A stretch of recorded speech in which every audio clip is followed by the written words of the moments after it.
श्री अकाल जी। सो तुहाडा सब दा स्वागत है जी साडे YouTube channel positive vibes Punjab दे उपर। सो मैं गुरभजनीक सिंह हाजिर हाँ जी तुहाडे लई एक पॉलिटी दे कुछ बेस्ट MCQs दी क्लास लैके। सो ये क्लास सारे ही बच्चों वास्ते बहुत ही बेनीफिशियल रहने वाली है, जिन्हों ने थ्योरी कर रखी है और जिन्हों ने नहीं भी की। सो सारिਆਂ ਲਈ ही यह क्लास बेनीफिशियल रहूगी। ਆਪਾਂ MCQs ਦੇ ਨਾਲ कुछ पार्ट थ्योरी का भी कवर करांगे, ठीक है जी। सो तुहाडे ये सारे ही पेपरां लई बहुत ही फायदेमंद रहने वाली है ये वाली सीरीज़। सो वध तो वध शेयर करियो, सपोर्ट करियो।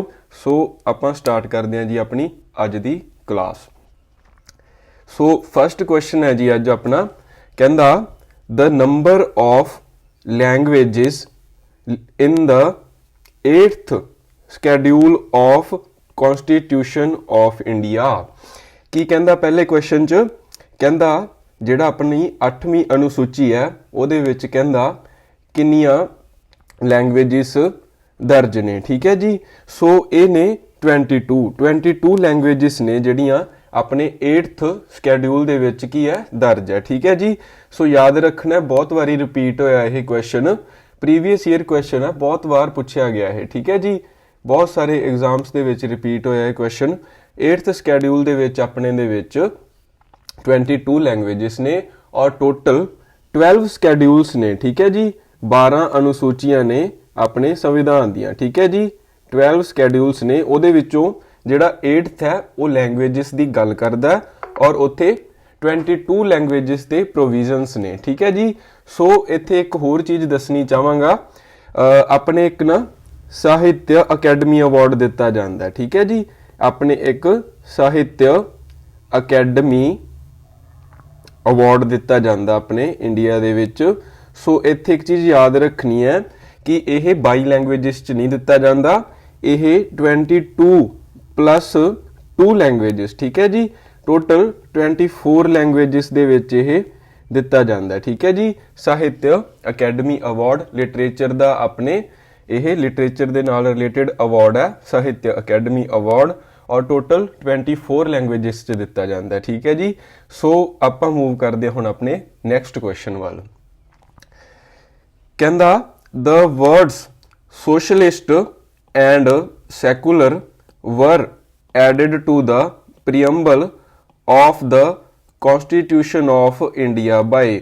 कहंदा सोशलिस्ट ते सैकुलर जिहड़े ये दो वर्ड है ये किहड़ी अमेंडमेंट द्वारा ऐड किए गए सीगे अपने कॉन्स्टिट्यूशन दे विच, ठीक है जी। सो ये दो वर्ड ऐड किए गए सी 42nd अमेंडमेंट, ठीक है। 42nd अमेंडमेंट 1976 42वें संविधान संशोधन 1976 के द्वारा यह दो वर्ड ऐड किए गए सीगे अपने कॉन्स्टिट्यूशन च।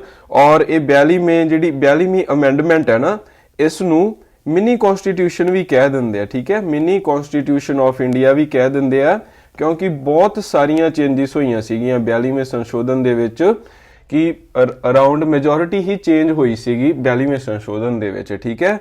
इंपॉर्टेंट है, याद रखना। 42nd अमेंडमेंट एक्ट 1976 सोशलिस्ट ते सैकुलर दो वर्ड ऐड किए गए सी प्रीएम्बल च। प्रीएम्बल की है, जिमें अपनी किसी भी बुक का एक इंडैक्स हुंदा ना, उहदे विच उहदे कंटेंट्स दसे हुंदे कि इस बुक दे विच आह चैप्टरस ने, उवें ही अपने जिहड़े संविधान दा जिहड़ी प्रीफेस है जां इंडैक्स है उहनूं प्रीएम्बल कह दिंदे, ठीक है। इत्थे यह दो वर्ड ऐड किए गए सी सोशलिस्ट ते सैकुलर 42वां संशोधन, ठीक है जी।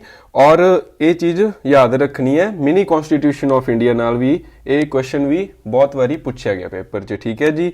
सो नैक्सट इत्थे कुछ होर इंपॉर्टेंट चीज़ां दसदा इस क्वेश्चन दे विचों ही। यह 73rd अमेंडमेंट है, ठीक है जी। 73rd अमेंडमेंट 1992, ठीक है जी। ये कादी अमेंडमेंट सीगी, ये पंचायत्स, ठीक है। पंचायत्स दे नाल रिलेटेड सीगी ये जिहड़ा एक्ट सीगा, पंचायती राज जिहड़ा इंस्टीट्यूशन है, अपने पिंडां च पंचायतां बनदियां ना, 1992 का एक्ट सीगा। बट यह 1993 दे विच लागू होया सी, ठीक है। ये भी याद रखना, पुछ लैंदे आ कि 92 का एक्ट सी बट लागू 1993 दे विच होया सी। पंचायत्स दे नाल रिलेटेड सीगा 73rd अमेंडमेंट। ठीक है जी, याद रखना। और पंचायत ਦੀ ਗੱਲ ਕਿੱਥੇ ਕਿੱਥੇ ਹੁੰਦੀ ਹੈ ਆਪਣੇ ਸੰਵਿਧਾਨ ਦੇ ਵਿੱਚ। ਠੀਕ ਹੈ ਜੀ, ਇੱਕ ਤਾਂ ਇਹ ਆਪਣੀ ਇਹਦੀ ਗੱਲ ਹੁੰਦੀ ਹੈ ਆਰਟੀਕਲ ਨੰਬਰ 40 ਦੇ ਵਿੱਚ। ਠੀਕ ਹੈ ਜੀ, ਆਰਟੀਕਲ 40 ਚ ਗੱਲ ਹੁੰਦੀ ਹੈ ਡੀਪੀਐਸਪੀਸ ਨੇ, ਉੱਥੇ ਹੁੰਦੀ ਹੈ ਇੱਕ ਗੱਲ। ਫਿਰ ਆਰਟੀਕਲ ਨੰਬਰ ਆਪਣਾ 243 A ਤੋਂ ਲੈ ਕੇ 243 O ਤੱਕ। ਠੀਕ ਹੈ ਜੀ, ਇੱਥੇ ਵੀ ਪੰਚਾਇਤ ਦੀ ਗੱਲ ਹੁੰਦੀ ਹੈ। ਔਰ ਜਿਹੜਾ ਇਹਦਾ ਆਪਣਾ ਸਕੈਡਿਊਲ ਹੈ, ਠੀਕ ਹੈ, ਕਿਹੜੀ ਅਨੁਸੂਚੀ ਚ ਪੰਚਾਇਤ ਦੀ ਗੱਲ ਹੁੰਦੀ ਹੈ, ਸਕੈਡਿਊਲ ਹੈਗਾ ਜੀ ਇਹਦਾ ਆਪਣਾ 11th। ਠੀਕ ਹੈ ਜੀ, 11th ਸਕੈਡਿਊਲ ਦੇ ਵਿੱਚ ਗੱਲ ਹੁੰਦੀ ਹੈ ਪੰਚਾਇਤ ਦੀ। ਔਰ ਫਸਟ ਪੰਚਾਇਤ ਆਪਣੇ ਇੰਡੀਆ ਚ ਬਣੀ ਸੀਗੀ ਨਾਗੌਰ ਡਿਸਟ੍ਰਿਕਟ ਚ। ਇਹ ਬਹੁਤ ਵਾਰੀ ਪੁੱਛਿਆ ਗਿਆ ਕੁਐਸਚਨ। ਠੀਕ ਹੈ, ਸੁਪਰ ਇੰਪੋਰਟੈਂਟ ਹੈ। ਨਾਗੌਰ ਡਿਸਟ੍ਰਿਕਟ ਚ ਬਣੀ ਸੀਗੀ, ਕਿੱਥੇ, ਰਾਜਸਥਾਨ ਚ। ਨਾਗੌਰ ਡਿਸਟ੍ਰਿਕਟ ਰਾਜਸਥਾਨ, याद रखना बई ये सारिਆਂ ने। सो ਆਏ ਹੀ ਜੀਕੇ ਨੂੰ ਬੈਸਟ ਤਰੀਕਾ ਇਹੀ ਹੈ ਜੀਕੇ ਤਿਆਰ ਕਰਨ ਦਾ ਕਿ ਚੀਜ਼ਾਂ ਨੂੰ ਵੱਧ ਤੋਂ ਵੱਧ ਲਿੰਕ ਕਰੋ। ਇਹ ਨਹੀਂ ਕਿ ਮੈਂ ਤੁਹਾਨੂੰ ਇੱਥੇ ਇੱਕ ਕੁਐਸਚਨ ਕਰਾਤਾ ਤੇ ਉਹਦਾ ਆਨਸਰ ਦੱਸਤਾ ਤੇ ਆਪਾਂ ਅੱਗੇ ਚੱਲ ਪਏ, ਬਟ ਚੀਜ਼ਾਂ ਨੂੰ ਲਿੰਕ ਕਰਨਾ ਹੈ। ਜੀਕੇ ਵੀ ਮੈਥ ਰੀਜ਼ਨਿੰਗ ਵਾਂਗ ਇੱਕ ਸਕੋਰਿੰਗ ਸਬਜੈਕਟ ਹੈ, ਬਟ ਇਹਨੂੰ ਕਰਨ ਦਾ ਤਰੀਕਾ ਵਧੀਆ ਹੋਣਾ ਚਾਹੀਦਾ। ਠੀਕ ਹੈ, ਸੋ ਜਿੰਨੇ ਵੀ ਆਪਣੇ ਜ਼ਿਆਦਾ ਤੋਂ ਜ਼ਿਆਦਾ ਇੱਕ ਕੁਐਸਚਨ ਦੇ ਵਿੱਚ ਕਨਸੈਪਟਸ ਹੈ ਜਿਹੜੇ ਕਲੀਅਰ ਹੋਣਗੇ ਉਹ ਆਪਾਂ ਕਰਿਆ ਕਰਾਂਗੇ। ਠੀਕ ਹੈ ਜੀ, ਸੋ ਇੱਥੇ ਇੱਕ ਹੁਣ ਆਹ 4th ਆਪਸ਼ਨ ਪਈ ਹੈ 74th ਅਮੈਂਡਮੈਂਟ। ਠੀਕ ਹੈ, 74th ਅਮੈਂਡਮੈਂਟ ਇਹ ਵੀ 92 ਦਾ ਐਕਟ ਸੀਗਾ ਔਰ ਇਹ ਲਾਗੂ ਕਦੋਂ ਹੁੰਦਾ, ਇਹ ਵੀ 93 ਚ ਲਾਗੂ ਹੁੰਦਾ। ਠੀਕ ਹੈ ਜੀ, 92 ਦਾ ਐਕਟ ਸੀ, 93 ਚ ਲਾਗੂ ਹੁੰਦਾ ਔਰ ਇਹ ਮੁਨਸੀਪੈਲਿਟੀ ਨਾਲ ਰਿਲੇਟਡ ਹੈ। ਠੀਕ ਹੈ ਜੀ, ਮੁਨਸੀਪੈਲਿਟੀਜ਼ ਆਪਣੇ ਹੁੰਦੀਆਂ ਨਾ ਸਿਟੀਜ਼ ਦੇ ਵਿੱਚ, ਸੋ ਉਹਦੇ ਨਾਲ ਰਿਲੇਟਡ ਸੀਗਾ ਇਹ। ਔਰ ਮੁਨਸੀਪੈਲਿਟੀ ਦੀ ਗੱਲ ਹੁੰਦੀ ਹੈ ਜੀ ਆਰਟੀਕਲ ਨੰਬਰ 243 P ਤੋਂ ਲੈ ਕੇ 243 Z। ਠੀਕ ਹੈ ਜੀ, ਔਰ ਸਕੈਡਿਊਲ ਹੈਗਾ, ਜਿਹੜਾ ਸਕੈਡਿਊਲ ਹੈ ਮੁਨਸੀਪੈਲਿਟੀ ਦਾ ਉਹ ਹੈਗਾ ਜੀ 12th ਸਕੈਡਿਊਲ ਦੇ ਵਿੱਚ ਗੱਲ ਹੁੰਦੀ ਹੈ ਮੁਨਸੀਪੈਲਿਟੀਜ਼ ਦੀ। ਸੋ ਇਹ ਚੀਜ਼ਾਂ ਸਾਰੀਆਂ ਆਪਾਂ याद रखनी है। ठीक है जी, और आप नैक्सट मूव करते हैं अपने अगले क्वेश्चन वाल। हाँ जी, कहता ratio of width of the national flag of India to its length is. ठीक है जी, बहुत बार क्वेश्चन रिपीट होया ते ਇਹਦੇ ਵਿੱਚ ਬੱਚਾ ਬਹੁਤ ਵਾਰ ਇੱਕ ਵੱਡੀ ਗਲਤੀ ਕਰਕੇ ਆਉਂਦਾ, ਉਹ ਕਨਫਿਊਜ਼ ਹੋ ਜਾਂਦਾ ਕਿ ਲੈਂਥ 2 ਹੈ ਕਿ ਬ੍ਰੈਡਥ 2 ਹੈ। ਉਹ ਆਉਂਦੇ ਹੋਏ ਵੀ ਕੁਐਸਚਨ ਗਲਤ ਕਰ ਆਉਂਦਾ ਕਈ ਵਾਰ। ਠੀਕ ਹੈ ਜੀ, ਸੋ ਇਹ ਆਪਾਂ ਇੱਕ ਸਿੰਪਲ ਜੀ ਚੀਜ਼ ਦੱਸਾਂਗਾ, ਸੋ ਤੁਹਾਨੂੰ ਸੌਖਾ ਹੋ ਜਾਊਗਾ ਯਾਦ ਕਰਨਾ। ਠੀਕ ਹੈ ਜੀ, ਜਿਵੇਂ ਇਹਨਾਂ ਨੇ ਇੱਥੇ ਕੀ ਪੁੱਛਿਆ, ਵਿਡਥ 2 ਕਹਿੰਦਾ ਲੈਂਥ ਦੀ ਰੇਸ਼ੋ ਦੱਸੋ। ਠੀਕ ਹੈ ਜੀ, ਇਹ ਹੈਗੀ ਆਪਣੀ 2:3। ਠੀਕ ਹੈ ਜੀ, ਸੋ ਇੱਥੇ ਤੁਸੀਂ ਇੱਕ ਚੀਜ਼ ਯਾਦ ਰੱਖਣੀ ਹੈ, ਜਾਂ ਤਾਂ ਵਿਡਥ ਯਾਦ ਕਰ ਲਓ ਜਾਂ ਲੈਂਥ ਯਾਦ ਕਰ ਲਓ।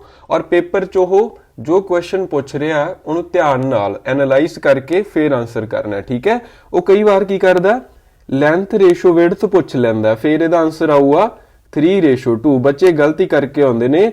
ਮੇਰੇ ਬਹੁਤ ਸਟੂਡੈਂਟਸ ਨੇ, ਸਬ ਇੰਸਪੈਕਟਰ ਦਾ ਐਗਜ਼ਾਮ ਹੋਇਆ ਸੀ ਪਿੱਛੇ, ਉਹਨਾਂ ਨੂੰ ਆਉਂਦਾ ਸੀ ਬਟ ਉਹ ਗਲਤ ਕਰਿਆ ਏ ਕਿਉਂਕਿ ਕਨਫਿਊਜ਼ ਹੋ ਗਏ। ਠੀਕ ਹੈ ਜੀ, ਇਹ ਚੀਜ਼ ਯਾਦ ਰੱਖਣੀ ਹੈ, ਜਾਂ ਤਾਂ ਲੈਂਥ ਯਾਦ ਕਰ ਲਓ ਜਾਂ ਵਿਡਥ ਯਾਦ ਰੱਖ ਲਓ। ਸੋ ਦੂਸਰਾ ਆਟੋਮੈਟਿਕ ਹੀ ਆਨਸਰ ਆਪਣਾ ਬਣ ਜਾਵੇਗਾ। ਠੀਕ ਹੈ ਜੀ, ਉਹ ਕਨਫਿਊਜ਼ ਕਰਨ ਲਈ ਆਪਸ਼ਨਸ ਦੋਨੋਂ ਹੀ ਦਿੰਦੇ ਹੁੰਦੇ ਆ, 2:3 ਵੀ ਦੇਣਗੇ, 3:2 ਵੀ ਦੇ ਦਿੰਦੇ ਆ। ਸੋ ਇੱਥੇ ਇਹਨਾਂ ਨੇ ਪੁੱਛਿਆ, ਕਹਿੰਦਾ ਵਿਡਥ ਰੇਸ਼ੋ ਲੈਂਥ ਦੱਸੋ, ਇਹ ਹੈਗੀ ਜੀ ਆਪਣੀ 2:3 ਆਨਸਰ ਆਪਣਾ ਇਸ ਕੁਐਸਚਨ ਦਾ 2:3। ਠੀਕ ਹੈ ਜੀ, ਸੋ ਇੱਕ ਚੀਜ਼ ਇੱਥੇ ਹੋਰ ਯਾਦ ਰੱਖਿਓ, ਡਿਜ਼ਾਈਨਰ ਕੌਣ ਨੇ ਆਪਣੇ ਨੈਸ਼ਨਲ ਫਲੈਗ ਦੇ, ਉਹ ਹੈਗੇ ਜੀ ਪੈਂਗਾਲੀ ਵੈਨਕੇਆ। ਠੀਕ ਹੈ ਜੀ, ਪੈਂਗਾਲੀ ਵੈਨਕੇਆ ਇਹ ਨੇ ਡਿਜ਼ਾਈਨਰ ਨੇ ਆਪਣੇ ਨੈਸ਼ਨਲ ਫਲੈਗ ਦੇ। याद रखना, सुपर इंपॉर्टेंट है, बहुत बारी पूछा गया है भी। और एक अपने अशोक चक्कर है ना फ्लैग दे विच, अशोक चक्कर है, ये क्वेश्चन भी काफ़ी बार रिपीट होया। ਇਹਦੇ ਵਿੱਚ ਆ ਜੋ ਸਪੋਕਸ ਨੇ, ਠੀਕ ਹੈ, ਇਹਨਾਂ ਨੂੰ ਸਪੋਕਸ ਕਹਿੰਦੇ ਨੇ। ਇਹ ਟੋਟਲ 24 ਸਪੋਕਸ ਨੇ ਅਸ਼ੋਕ ਚੱਕਰ ਦੇ ਵਿੱਚ। ਠੀਕ ਹੈ ਜੀ, ਸੋ ਇਹ ਵੀ ਯਾਦ ਰੱਖਣਾ, 24 ਸਪੋਕਸ ਨੇ। ਔਰ ਪੈਂਗਾਲੀ ਵੈਨਕੇਆ ਆਪਣੇ ਫਲੈਗ ਦੇ ਡਿਜ਼ਾਈਨਰ ਨੇ। ਔਰ ਰੇਸ਼ੋ ਕਿੰਨੀ ਹੈ, 2:3 ਹੈ ਜੇ ਵਿਡਥ ਰੇਸ਼ੋ ਲੈਂਥ ਦਸੀਏ national flag of India. So next question ਵੱਲ ਆਪਾਂ ਮੂਵ ਕਰਦੇ ਹਾਂ। ਕਹਿੰਦਾ fundamental duties were added in the constitution of India by कहंदा ਜਿਹੜੀਆਂ फंडामेंटल ड्यूटीज है ਇਹ ਕਿਹੜੇ संशोधन द्वारा ऐड कीतियां गईयां ਸੀਗੀਆਂ अपने कॉन्स्टिट्यूशन ਦੇ ਵਿੱਚ ठीक है जी। सो ਇਹ ऐड कीतियां गईयां ਸੀ अपना जी 42nd अमेंडमेंट एक्ट 1976 ठीक है जी, जिन्हों आप मिनी कॉन्स्टिट्यूशन ऑफ इंडिया भी कहने आ। ਇਹਦੇ द्वारा फंडामेंटल ड्यूटीज ऐड कीतियां गईयां सीगियां अपनियां और टोटल किन्नियां 11 फंडामेंटल ड्यूटीज ने अपनियां टोटल ठीक है जी, 11 फंडामेंटल ड्यूटीज ने अपनियां टोटल। और कित्थों बोरो कीतियां आपां फंडामेंटल ड्यूटीज USSR ठीक है जी, यानी कि रशिया तो बोरो कीतियां आपां फंडामेंटल ड्यूटीज। और पार्ट किन्ना संविधान दे विच पार्ट हैगा अपना फंडामेंटल ड्यूटीज दा 4A ठीक है जी। और आर्टिकल किन्ना आर्टिकल नंबर हैगा 51A ठीक है जी। सो ये सारियां चीज़ां याद रखनियां फंडामेंटल ड्यूटीज दे नाल रिलेटेड। ते अपना इत्थे एक सैकेंड ऑप्शन पई है 44th अमेंडमेंट ठीक है जी। ਇਹਦੇ ਵਿੱਚ ਕੀ ਹੋਇਆ ਸੀ एक सुपर इंपॉर्टेंट चीज़ याद रखनी है 44th अमेंडमेंट ਦੇ रिलेटेड। एक अपना ना राइट टू प्रॉपर्टी हुंदा सीगा ठीक है जी, राइट टू प्रॉपर्टी हुंदा सीगा किसी टाइम दे विच ਇਹ अपना एक फंडामेंटल राइट सीगा right to property. But 44th amendment 1978 ਵਿੱਚ ਕੀ ਹੋਇਆ ਸੀਗਾ, ਇਸ ਨੂੰ फंडामेंटल राइट तो हटा के एक नॉर्मल राइट बनाता सी ठीक है, लीगल राइट या कॉन्स्टिट्यूशनल राइट बनाता सी। और article number right to property दा की अज 300A ठीक है जी, 300A आर्टिकल है राइट टू प्रॉपर्टी दा। किसी टाइम च फंडामेंटल राइट हुंदा सीगा बट 1978 दे विच हटा के राइट टू प्रॉपर्टी नूं एक कॉन्स्टिट्यूशनल राइट बना दिता गया ठीक है जी। सो ये चीज़ां सारियां याद रखनियां।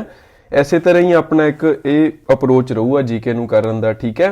सो एक ये बेस्ट मैथड है जीके नूं तैयार करन दा। सो ताकि आपां पेपर दे विच अगला किवें भी क्वेश्चन घुमा फिरा के पा दे तो आपां उसदा आंसर दे सकीए ठीक है जी।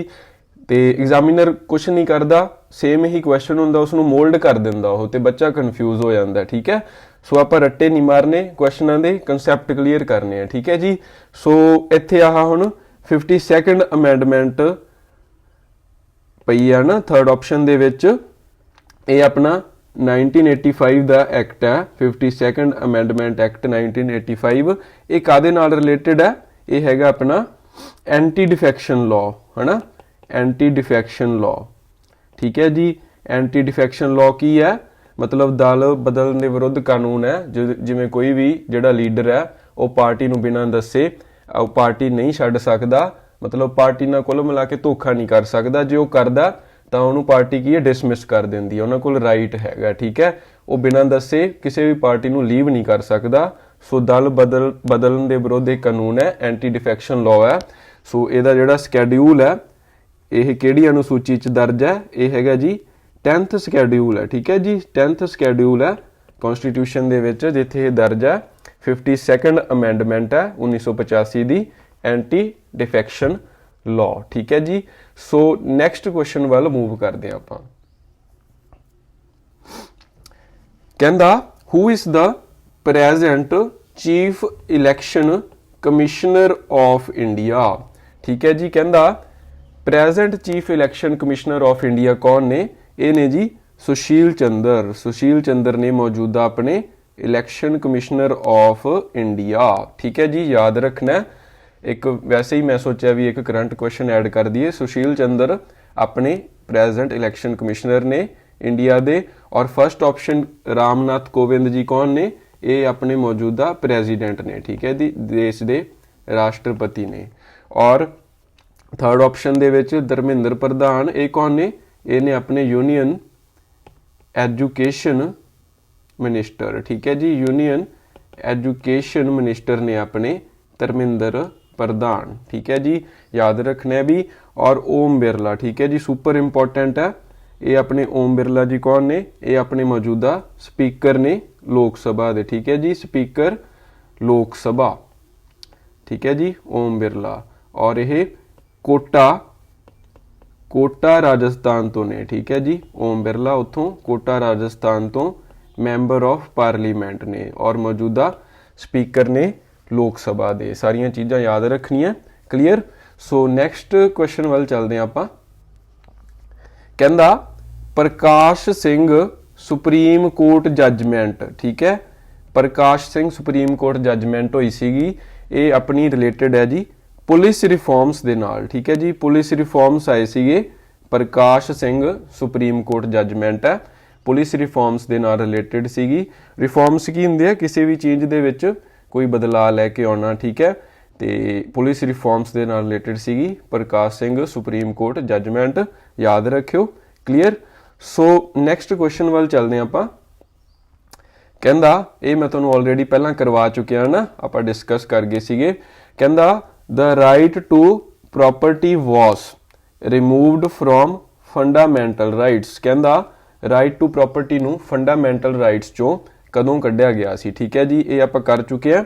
24th अमेंडमेंट सीगी, ठीक है, 44th अमेंडमेंट 1978 दे विच राइट टू प्रॉपर्टी नूं अपने फंडामेंटल राइट्स चों कढ़ के एक लीगल राइट कॉन्स्टिट्यूशनल राइट बना दिता गया सीगा।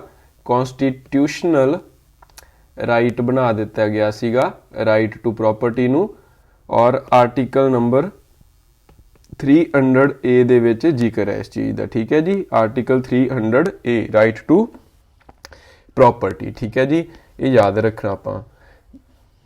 ये क्वेश्चन बहुत बारी रिपीट होया कि राइट टू प्रॉपर्टी नूं कदों एक कॉन्स्टिट्यूशनल राइट बनाया गया सीगा, ठीक है जी। और नैक्सट क्वेश्चन वाल आपां मूव करते हैं।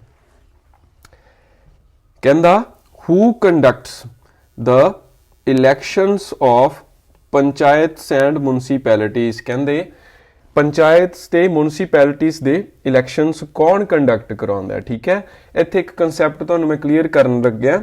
दो तरह के इलैक्शन कमीशन हुंदे ने, एक अपना हुंदा इलैक्शन कमीशन ऑफ इंडिया, ठीक है। एक अपना इलैक्शन कमीशन ऑफ इंडिया हुंदा, और एक अपना हुंदा जी इलैक्शन कमीशन स्टेट दा, ठीक है जी। एक जां कह लो स्टेट इलैक्शन कमीशन हुंदा। दो इलैक्शन कमीशन हुंदे आ ते इन्हां दियां ड्यूटीज दस्सन लग्या तुहानूं मैं। मतलब जिहड़ा अपना स्टेट दा इलैक्शन कमीशन हुंदा ना, यह पंचायत्स, ठीक है, एक तां पंचायत दे इलैक्शन ते एक मुनसिपैलिटीज़, ठीक है, मुनसिपैलिटीज़, ये दोनों दे इलैक्शन जिहड़े आ वो अपना स्टेट इलैक्शन कमीशन कंडक्ट कराउंदा है। और बाकी जिन्ने भी इलैक्शन ने कंट्री दे विच, भावें वो प्रेजिडेंट दे ने, ठीक है, भावें वो PM है, भावें CM है, और जो भी जिन्ने भी इलैक्शन ने किसी भी तरह के, वो अपना election commission of India handle करता है, ठीक है जी। बस ये चीज़ याद रखनी है, जिहड़ा स्टेट वाला इलैक्शन कमीशन है सिर्फ पंचायत दे मुनसिपैलिटीज़ दे इलैक्शन कंडक्ट कराउंदा, और स्टेट इलैक्शन कमीशन इसका आंसर आऊगा अपने क्वेश्चन 8th दा। स्टेट इलैक्शन कमीशन कंडक्ट करवाउंदा जी इलैक्शन अपने पंचायत ते मुनसिपैलिटीज़ दे, और रिमेनिंग जिन्ने भी इलैक्शनस हुंदे अपनी कंट्री दे विच सारे election commission of India conduct कराउंदा, ठीक है जी। सो इलैक्शन कमीशन है जिहड़ा, इलैक्शन कमीशन दा आर्टिकल नंबर कितना? इलैक्शन कमीशन दा आर्टिकल हैगा जी 324, ठीक है। 324 आर्टिकल गल करदा इलैक्शन कमीशन ऑफ इंडिया दी, ठीक है जी। सो नैक्सट क्वेश्चन वाल मूव करते हैं आपां। कहंदा who acts as the president of India when neither the president nor vice president is available.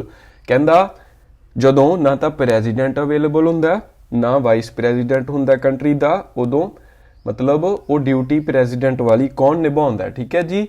वो निभाउंदे ने अपने chief justice of supreme court, ठीक है जी।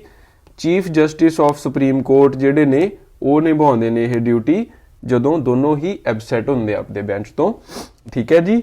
चीफ जस्टिस जिहड़े सुप्रीम कोर्ट दे हुंदे आ वो प्रेजिडेंट दी ड्यूटी निभाउंदे ने उस टाइम ते, और यह ਐਬਸੈਂਸ ਦੇ ਵਿੱਚ ਕੰਮ ਕਰਦੇ ਨੇ, ਜਦੋਂ ਕਿ ਨਾ ਹੀ ਪ੍ਰੈਜ਼ੀਡੈਂਟ ਇਲੈਕਟ ਹੁੰਦੇ ਆ ਨਾ ਹੀ ਆਪਣੇ ਵਾइस ਪ੍ਰੈਜ਼ੀਡੈਂਟ। ठीक है जी, याद रखना है।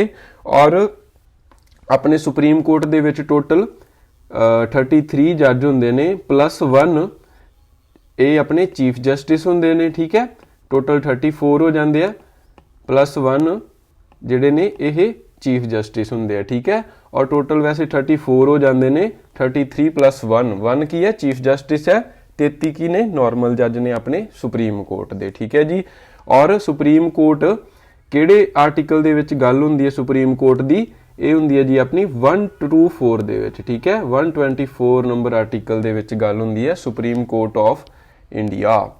ठीक है जी, सो नैक्सट क्वेश्चन वाल मूव करते हैं आपां। कहंदा फंडामेंटल राइट्स